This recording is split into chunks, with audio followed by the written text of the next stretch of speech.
unforgiveness ya kwamba kukosa msamaha will hinder your blessing. Itapoteza baraka zako. And I know that sometimes a message that's given, ninajua wakati mwingine ujumbe unapotolewa sometimes will touch you and change you. Wakati mwingine linakugusa na kukubadilisha. Because I believe one word from the Lord, kwa sababu ninaamini neno moja kutoka kwa Bwana will change your life. Linabadilisha maisha yako. Hallelujah. Hallelujah. Let us turn to Mark. Tusome kitabu cha Marko 11 sura ya 11 verse 23. Na mstari ule wa 23. And we'll read from 23 to 26. Tutasoma kuanzia mstari wa 23 hadi wa 26. And this is Jesus speaking. Na huyu ni Yesu anazungumza. Biblia inasema katika kitabu cha Marko sura ya 11 mstari wa 23 na hadi wa 26. Amini ninawaambia, yeyote atakayeuambia mlima huu ng'oka ukatupwe baharini, wala asione shaka moyoni mwake, ila aamini kwamba hayo asemayo yametukia yatakuwa yake. Kwa sababu hiyo nawaambia, yoyote myaombayo mkisali, amini ya kwamba mnayapokea, nayo yatakuwa yenu. Nanyi kila msimamapo na kusali, sameheni mkiwa na neno juu ya mtu, ili na Baba yenu aliye mbinguni awasamehe na ninyi makosa yenu. Lakini kama ninyi hamsamehi, wala Baba yenu aliye mbinguni hata wasamehe ninyi makosa yenu. Amen. Amen. Let me go over 25 and 26. Ninaomba niende kusoma mstari wa 25 na 26. And it says, and when we stand praying, na inasema kila msimamapo na kusali, if you have any ought against any, mkiwa mna neno juu ya mtu, that your Father also which is in heaven may forgive you for your trespasses. Ili na Baba yenu aliye mbinguni awasamehe na ninyi. But lakini if you do not forgive, kama ninyi hamsamehi, neither will your Father wala Baba yenu which is in heaven aliye mbinguni. I want to share with you, ninatamani kukushirikisha na wewe. I've been ministry, nimekuwa nikihudumu a long time, kwa muda mrefu. And if you get what I tell you today, na ukichukua hichi ninachokuambia leo, and really receive it, na ukakipokea kwa hakika, it will change your life. Itabadilisha maisha yako. Amen. Amen. Because listen, if you come here, nisikie, kwa sababu kama ukija hapa to church, kanisani, and you do not go out that door different, kama utakuja kanisani na utatoka kama ulivyokuja, basi utakuwa haujapokea what the man of God has given you, kile ambacho mtumishi wa Mungu amekukabidhi ama amekufundisha. So I want to share something from me. Sasa ninatamani kuwashirikisha kitu kutoka kwangu. You all look at the pastor, wengi mnaangalia kwa kutoka kwa wachungaji, and you think their life is perfect, na mkidhani ya kwamba maisha mengine labda ni sahihi. And I had been in ministry about 20 years. Na nimekuwa kwenye huduma kwa zaidi ya miaka 20. When a prophet came, nabii alipokuja, and he said, Dr. Terry, na akaniambia Dr. Terry, I said yes. Nikamwambia ndio. You are not receiving the blessings you should receive because you have unforgiveness in your heart. Anasema hujapokea baraka unazostahili kupokea kwa sababu haujasamehe moyoni mwako. So as a pastor, kumbuka mimi sasa hiyo ni mchungaji, I was shocked. Nilishtuka. I said, me? Nikasema mimi have unforgiveness? Mimi sijasamehe. I've forgiven everybody. Nimeshamsamehe kila mtu. And then I went home and I was upset. Na nilienda nyumbani na nilikuwa nimechukia. So after I got through being egotistical, kabla sijawa na ile nakuwa na kile kiburi, I said, okay God, nikasema Bwana, if there's somebody I haven't forgiven, tell me. Kama kuna mtu ambaye sijamsamehe basi niambie. Just tell me who it is. Nikamwambia wewe niambie tu ni nani. He said, get a pen and a piece of paper. Mungu akaniambia chukua kalamu na karatasi. And the Lord gave me 54 names. Na Mungu akanipa majina 54 of people that I had not forgiven. Ambao watu sikuwasamehe. And I was shocked. Na nilishtuka kwa kweli. And it went all the way back to a 3rd grade Na nikaanza kuvuta picha ya nyuma. Student that I got into problems with. Kuna mtu ambaye nilikuwa nikisoma naye kwenye ngazi ya 3 ya elimu. At that time, that was 40 something years before. Hiyo ilikuwa ni kipindi tayari nikiwa na miaka 40, ni huko nyuma. And I said, oh my goodness. Nikasema Mungu wangu. And then God had told me I didn't forgive my grandmother. Mungu akaniambia pia sikumsamehe bibi yangu. My father who was gone when I was 4. Na baba yangu ambaye alifariki nilipokuwa na miaka 4. Pastors that had hurt me in ministry. Na wachungaji walioniumiza kwenye huduma. And many other people. Na watu wengine na wengine. And I sat down and I started to forgive them. Nikakaa chini na kuanza kuwasamehe mmoja baada ya mwingine. And there are many of you out here today who have unforgiveness. Kuna watu wengi wenu katikati yenu hapa siku ya leo ambao bado hamjasamehe. For things that have happened in your life. Kwa vitu ambavyo vimewahi kuwatokea kwenye maisha. I want to share another story. Ninatamani kuwashirikisha tena habari nyingine. There was a woman. Kulikuwa na mwanamke who came up for prayer. Ambaye alikuja kwenye maombi. With cancer. Akiwa ana saratani. Had a growth in her arm. Alikuwa na uvimbe kwenye eneo la shingo. The size of an orange. Ukubwa wa kiwango cha mkono. And I started to pray for her. Na nikaanza kumwombea. And the Lord said, I'm not healing her. Na Mungu akaniambia sijamponya yule mtu. And I was shocked. Na nikashtuka kivipi? And I said, but why, Father? Nikamwambia kwa nini baba? He said, because her father molested her when she was 4 years old. Kwa sababu baba yake alilala naye alipokuwa na miaka 4. And she had never forgiven her father. Na hakumsamehe baba yake. And I said, I'm sorry, but God is not going to heal you. Nikamwambia samahani, lakini Mungu amesema hawezi kukuponya. And she said, why? Akasema kwa nini? I said, because your father had sex with you at 4. Kwa sababu baba yako alilala na wewe kimapenzi wakati una miaka 4. And she said, I can't forgive him. Na akasema siwezi kumsamehe. I said, well, then God is not going to heal you. Nikamwambia basi hivyo basi na Mungu hawezi kuponya. Go sit down. Nikamwambia rudi kakae.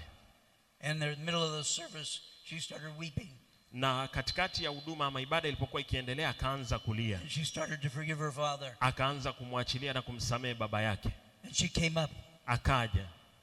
And the growth shrunk. Na ule uvimbe ukapotea. Hallelujah. Hallelujah. I know that's a very hard thing. Ninajua hilo ni jambo gumu sana. Because there are women in this church. Kwa sababu ninaamini wako wanawake ndani ya hili kanisa. That were hurt by family members. Ambao wameumizwa na wandugu wa familia zao. And you've not been able to forgive lakini them. bado umeshindwa kuwasamehe. Did you hear me? Je, mmenisikia?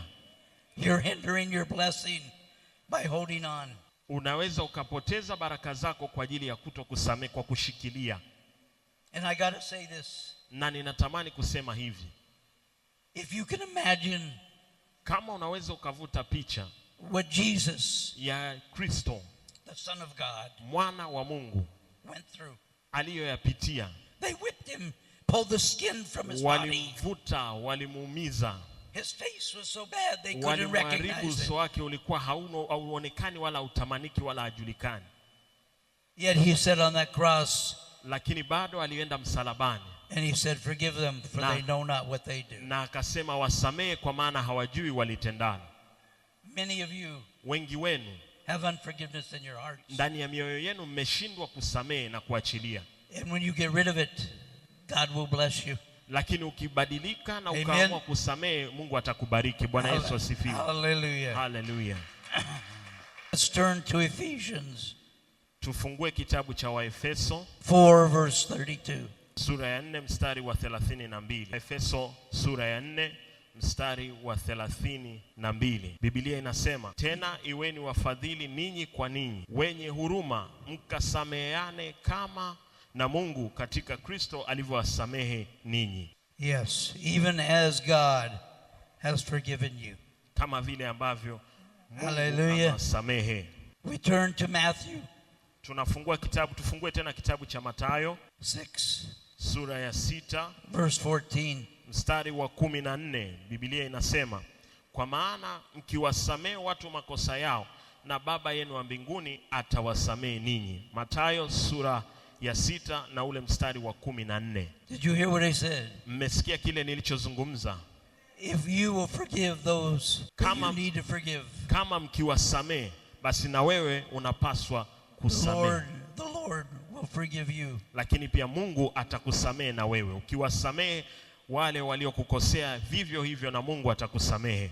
In Matthew 18, Mathayo 18, 21 and 22, mstari wa 21 na 22. Kisha Petro akamwendea akamwambia, Bwana, ndugu yangu anikose mara ngapi nami nimsamehe?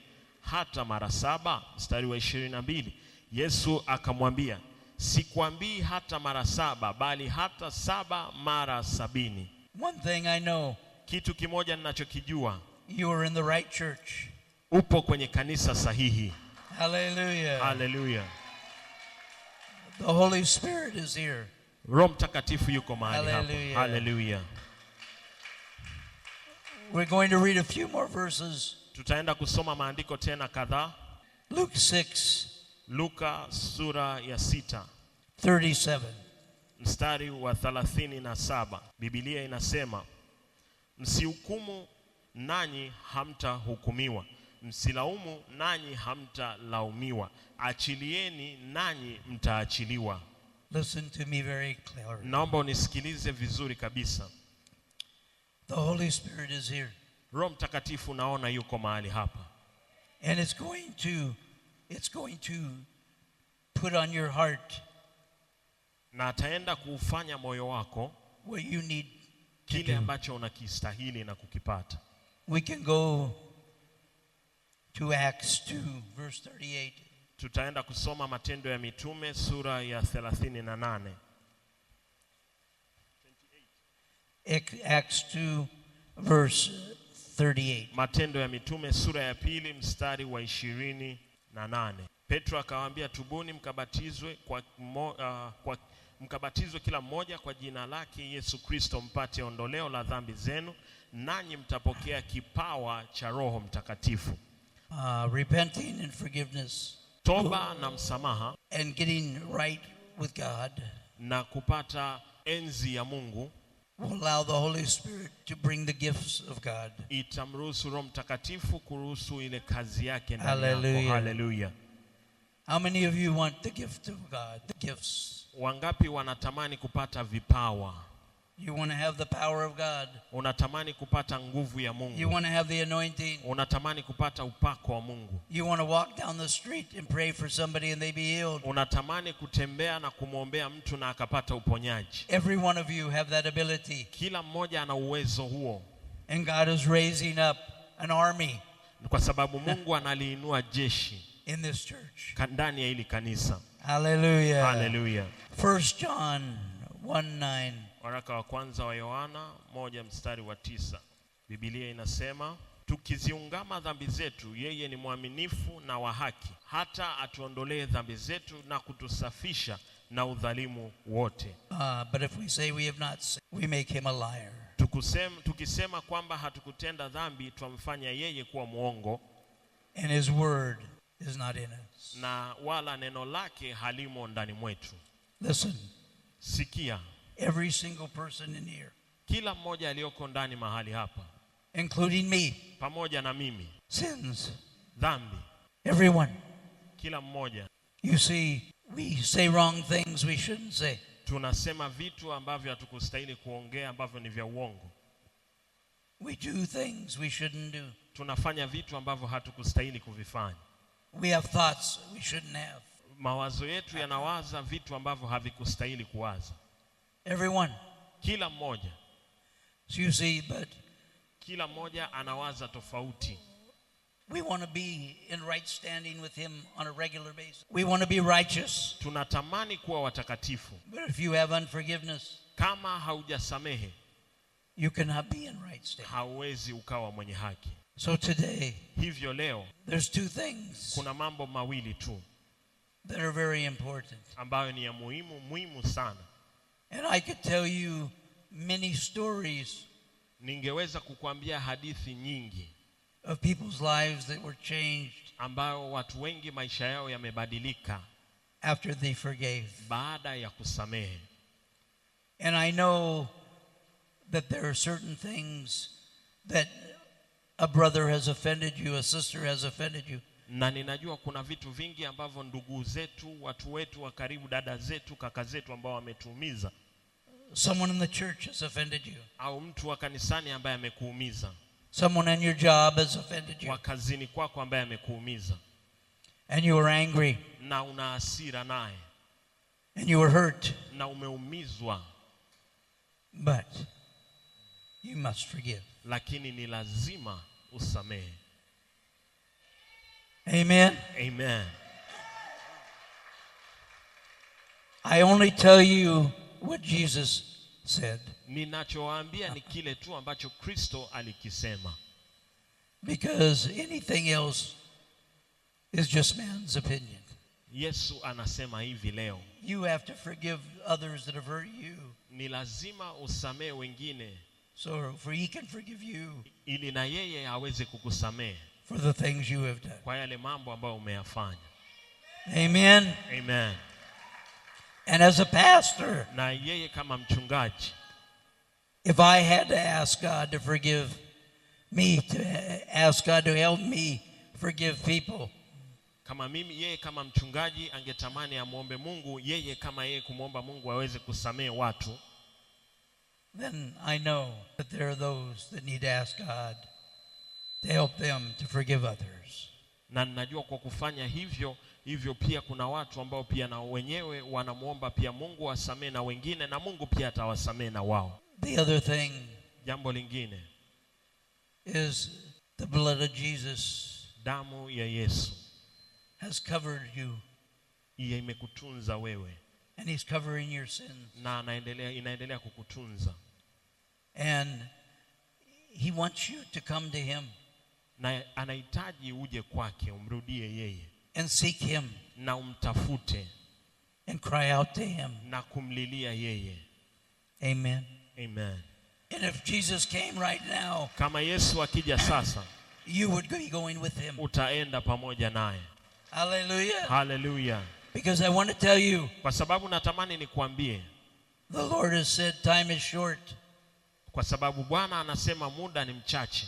He said to tell them, repent. Amewaambia tubuni. The kingdom of heaven is nigh. Kwa maana ufalme wa Mungu umekaribia. And if anybody tells you, na kama kuna mtu yoyote anakuambia that they know when he's coming, wanakuambia kwamba wanajua ni lini atakuja, they are lying. Wanakudanganya. The only thing preventing you from going to heaven, the only thing preventing you from going to heaven right now, if you do not have Jesus in your heart. Kama hauna Yesu ndani yako. Not that you know who he is. Sio kwamba haujui yeye ni nani.